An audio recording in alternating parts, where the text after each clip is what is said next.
Olivier Allemand, je rappelle que vous êtes le directeur de Campagne TV, notre guide touristique pour cet été sur Europe 1. Chaque jour avec vous, on visite la région du jour. Aujourd'hui, on pose ses valises dans le sud-ouest, plus précisément dans le pays de Bigorre. Oui, qui est assimilé à l'actuel département des Hautes-Pyrénées. Alors, comme son nom l'indique, cette terre de caractère est une région montagneuse frontalière de la péninsule ibérique et elle culmine au pic Vignemale à 3298 mètres. C'est haut quand même. Ah oui, c'est quand même haut. On est vraiment sur les Hautes-Pyrénées, comme son nom l'indique. Alors, on retrouve dans la vallée sa capitale historique qui est Tarbes. Là, on parle de Tarbes, des haras de Tarbes notamment. La ville mariale de Lourdes aussi. Je vois que Guillaume est très métaphysique ce matin. Il aurait besoin d'y aller, oui. Il a besoin de 2-3 miracles, Guillaume. Et de s'absoudre de certains de ses péchés, ça c'est sûr. Mais ça c'est pour la vallée. Et en s'élevant, les villes d'Argelès-Gazos, de Bagnères, de Bigorre, jusqu'aux stations de ski bien connues d'Anne Cazobon, Cotterêts, Luce, Saint-Sauveur et Gavarnie, parce que je crois que vous avez de la famille Anne dans ce pays de Bigorre. La région m'appartient. En fait, c'est juste ça. Non, mais on sait quand on entre dans ce pays de Bigorre, tant l'architecture, en tout cas des maisons, contraste avec les styles architecturaux des régions alentours, que ce soit les maisons basques à colombage d'un côté ou les maisons toulousaines à briques rouges, parce que les maisons bigourdanes sont en pierre grise avec des balcons en fer forgé et surtout des toits majestueux en ardoise avec des fortes pentes, justement qui permet l'évacuation de la neige en hiver. Alors, quelle ville vous nous conseillez de visiter pour ressentir cette âme bigourdane, donc? Alors justement, moi j'ai un petit faible pour la commune de Bagnères de Bigorre. Je ne sais pas si vous la connaissez. Classique Anne. du Tour de France, ça. Classique du Tour de France, évidemment. Les montagnes mythiques, le col du Tourmalet, on en parlera tout à l'heure, mais c'est vrai que c'est un des points d'étape qui est très très important pour le Tour de France. Alors pourquoi? Parce que cette cité montagnarde a un charme indémodable. Ça a été un haut lieu de vie mondaine et culturelle pendant des siècles.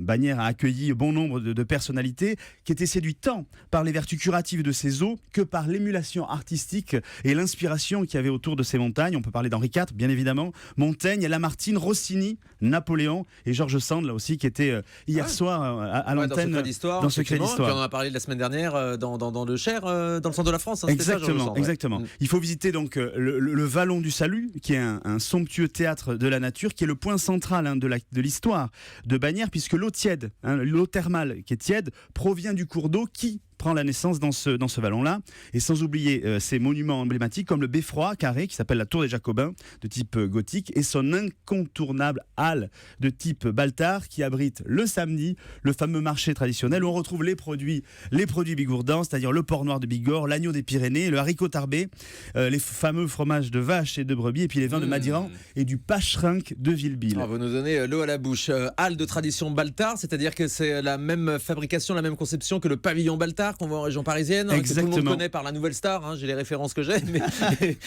Non, mais c'est exactement ça, c'est le même architecture, même type de colonne, et c'est vrai qu'on retrouve même les nouvelles halles de Tarbes aujourd'hui ont été faites sur ce modèle-là. À voir absolument. Donc. Et à proximité de Bagnères, il y a un autre coup de cœur qui est, moi je vous conseille de vous arrêter aux grottes de Médouce. Ah oui, mais vous êtes très grotte aussi, Olivier. Je suis très très grotte.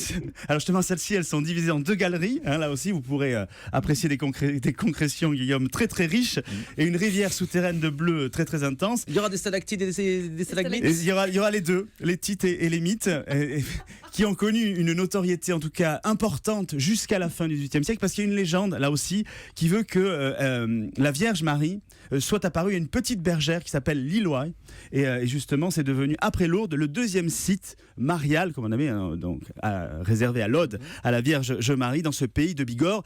Le tarif de la visite, 9 € pour les adultes et 4,50 € pour les enfants. Pour aller visiter les grottes donc. Alors dans ces paysages montagneux, quels sont les bons plans pour les amateurs de nature, disons? Là, dans le massif des Hautes-Pyrénées, il y a tellement de sites magnifiques pour profiter de la nature préservée. Le premier, là aussi, c'est son point culminant, c'est le sommet des Hautes-Pyrénées. On a parlé du pic de Vignemale, mais celui qui se visite, c'est bien le pic du Midi, qui culmine à 2876 mètres, parce qu'on était jusqu'à 77. Mais apparemment, ça se tasse un petit peu. Oui. Alors Sophie, c'est pareil, avec l'âge. Qu'est-ce qu'il y a? Il me cherche. Qu'est-ce qu'il y a, Joubert? Attention. Non, mais à l'époque de la naissance de Sophie, fallait avant 3 heures de cheval ou 4 heures de chaise à porteur pour atteindre le sûr, sommet bah oui. du pic Allez. du Tourmalet. C'est ma avait pas fête. d'électricité avant. ouais. Sainte-Sophie, priez pour moi. Donc, À Lourdes. à Lourdes, c'est ça. Mais maintenant, l'ascension peut se faire en téléphérique depuis la station de la Mongie et arriver au sommet. Vous découvrez donc une vue imprenable, mais vraiment sur toute la chaîne des Pyrénées. On peut voir par beau temps à plus de 300 km la chaîne des Pyrénées. Il faut avoir une bonne vue quand même. Oui, mais on le fait Mais grâce. c'est dégagé, d'accord. j'ai Non, mais compris. on le fait grâce à un observatoire qui est au sommet astronomique qui permet de scruter à la fois la chaîne des Pyrénées et de scruter là aussi le soleil sans danger. D'accord, avec des équipements spéciaux, j'imagine. Avec évidemment des équipements spéciaux et cerise sur le gâteau. Sur ce sommet, vous avez le musée donc le plus haut d'Europe, puisqu'il y a un petit musée qui est consacré justement à la formidable aventure des hommes qui ont construit ce pic du Midi. Et donc là aussi, pour toute cette journée de découverte, avec le téléphérique compris, 38 € pour les adultes et 23 € pour les enfants. Sachez qu'il y a une excellente auberge aussi au Ah sommet. oui, ça m'étonne pas que vous l'ayez noté. Voilà. 38 € pour les adultes, c'est pas donné, mais donc on monte par le téléphérique et on a tout compris, la visite du La musée, visite, etc. le musée, l'observatoire, la totale. Ok. Alors, pour les plus expérimentés. Pour les plus expérimentés, on peut aussi faire l'ascension à pied. Mais là aussi, il faut vraiment avoir une bonne condition physique. C'est là où Sophie nous aura perdu. Alors justement, pour les randonnées Je vous plus mets le pâté, accessibles... moi. Vous Non, allez le pâté, voir. c'est à la fin. Le pâté et naf, c'est une case au banc. Mais alors, si vous êtes adepte de randonnées plus accessibles, là aussi, mais dans un autre décor qui, là aussi, est à vous couper le souffle, je vous conseille la vallée de Gavarnie, dont les cirques Alors, sont incroyables. Je ne sais pas si vous connaissez. Ah bah oui, j'ai visité le cirque de Gavarnie.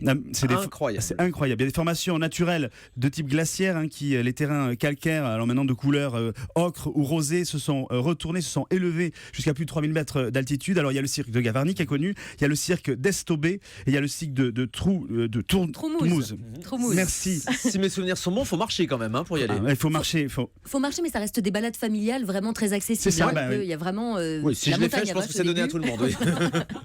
Et alors c'est vrai que Gavarnie, Thomas, est le plus connu des 3 cirques.